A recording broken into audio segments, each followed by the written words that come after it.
Missouri Court of Appeals rules that the city of St. Louis was imposing the earnings tax on people they should not have been imposing that earnings tax on. And this specifically goes back to that COVID, shutdown, fear-mongering era. And this is going to result in the city having to send some refund checks out.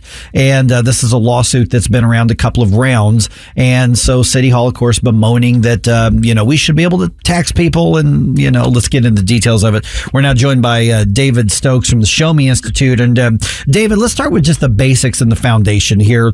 We're talking about people who worked for businesses where the businesses are in the city, but they were remote working and they were not working within the city. And they said, hey, if I'm not working in the city, why am I paying this earnings tax if I don't live there and I'm not working there? And the city said, well, your business has a presence in the city, so therefore we can reach out and tax you from wherever. So what was it specifically that the courts have ruled as of right now?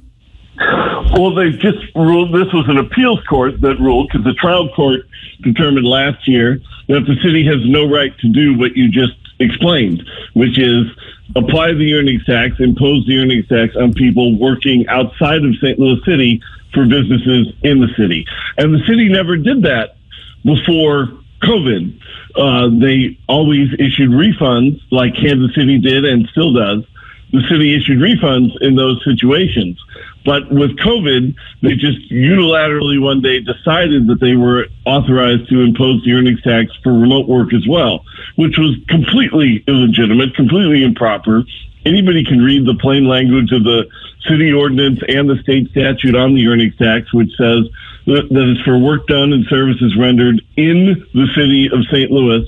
We're in the city, referring to St. Louis or Kansas City.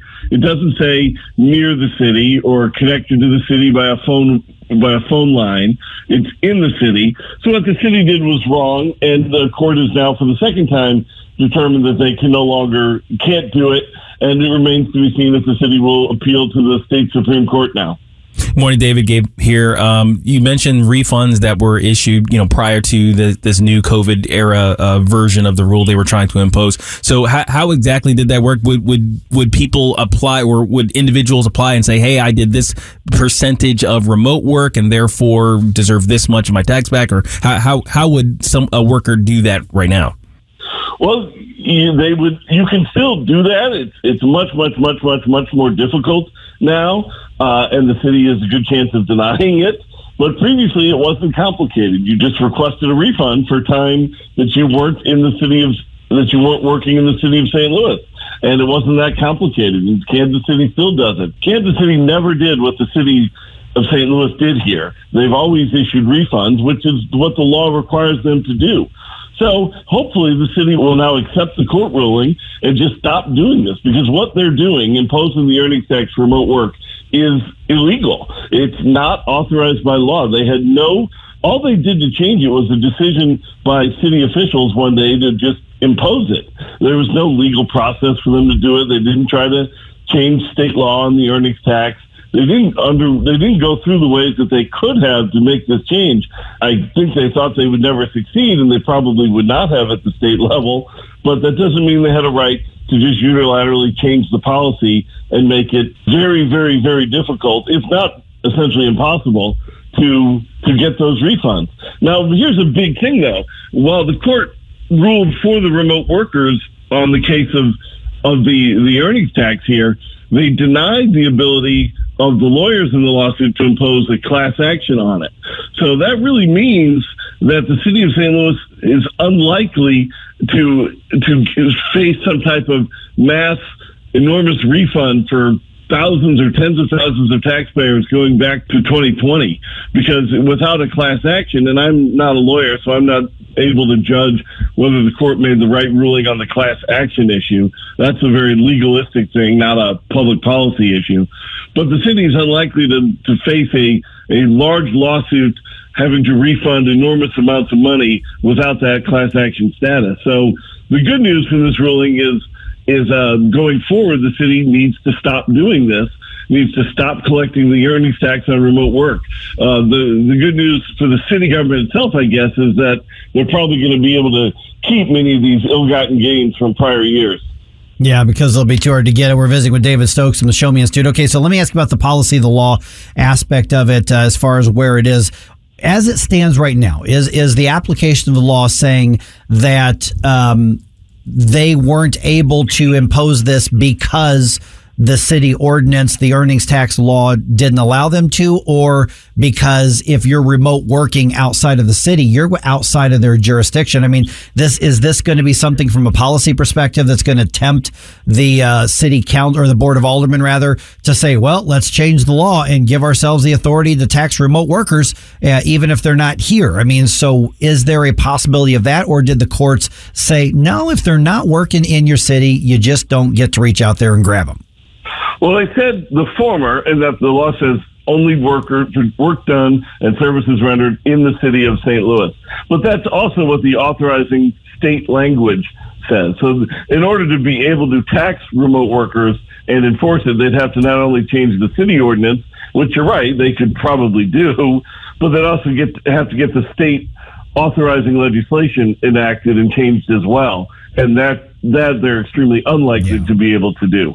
So I don't see them getting the legal authority to tax remote workers here. And hopefully they'll just stop doing this and take the hint, in other words, instead of trying to appeal again for this right. I was at a meeting. The state legislature had an interim committee on the earnings tax last fall and winter. And I was at a meeting where the city collector of revenue said if they lose in court, they'll stop doing it. I don't know what else I guess he could have said, but I heard him say, look, if we lose in court again, we'll stop doing it. So let's just wait for the court to decide here. Well, now the court has ruled again that what the city is doing is plainly wrong, and we'll see how the city's going to respond. They have a right, of course, to appeal, and I guess they could win on appeal, but both these court rulings have been pretty plain and simple, that the law doesn't allow them to do what they've been doing, yet they, very frustratingly continue to do it. Yeah, and frustratingly, like you said, they're probably going to be able to keep a lot of the gains that they should not have been taxing in the first place. Okay, David, so then, we're hearing from the mayor's office, we're hearing from the controller's office saying, boy, this is going to be a massive hit if we can't do this. And they're trying to turn it into, but you're going to hurt the city. So the sort of government first, we need to collect these taxes. You're taking it away from us, even if they were taxing it illegally. Talk about the fiscal impact, the financial impact on the city, because that's what we've heard from the mayor. That's what we've heard from the board of aldermen. That's what we've heard from the bureaucrats is, well, we have to have this money. Otherwise, we're going to have to cut all these basic services, and our city depends on that earnings tax. And of course, I mean, people know I used to work there at the Show Me Institute. You're at the Show Me Institute. We know it's bad policy, but what about the effect of, okay, if we get what we want and eventually eliminate part or all of this earnings tax, can the city still provide the basic services they should? Well, for the remote work aspect, the experience in Kansas City is important. Kansas City found that, and again, they never did what the city did. They always kept sending refunds upon request for remote work. And yes, that did increase. Obviously, it increased after COVID and the pandemic. But Kansas City has admitted many times that the impact fiscally for them was much smaller than they first feared.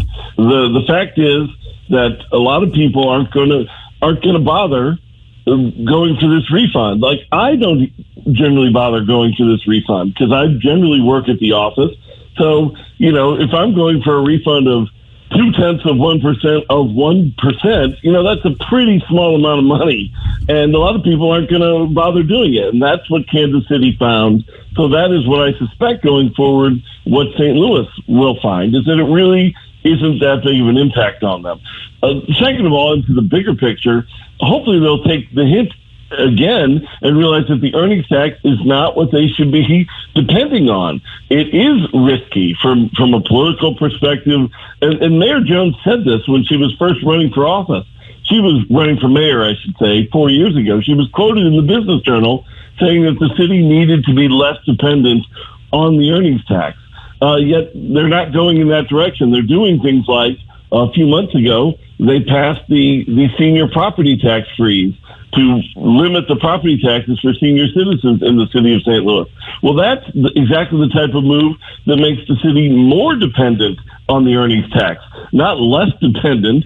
So for all the idea that I think some people in the city realize this is not the right thing to be hanging their hat on and be so dependent on for political reasons, the city still continues to make themselves dependent on the earnings tax. And that's terrible public policy, and I think a real long-term financial mistake. All right, you've written a whole bunch about this, David. Where do people follow? Go ahead and put out your Twitter account. Obviously, Show Me is where you're going to find them on Twitter as well. Just Show Me, because somebody grabbed that one right off the bat. But the website, your social media, I think we've already tagged you on ours, but people want to follow what you're doing, because this is a bigger policy issue. The earnings tax actually hurts the city. And so where do people get the details and the information to back that up? Absolutely, Mike, and that right. It's more than just the remote work issue, as important as that is, and it is very important. In the long run, absolutely, the earnings tax harms economic growth and harms public services in the city of St. Louis. And we have many papers up on that at showmeinstitute.org by Professor Howard Wall, by Professor Joe Haslig, and others about ways the city can do local government funding and revenue better than they do. So showmeinstitute.org, and people can follow me on Twitter at David C. Stokes. All right, good talk to you again, David. Thanks so much. Thanks, Mike. For podcast articles and more, find us on NewsTalkSTL.com.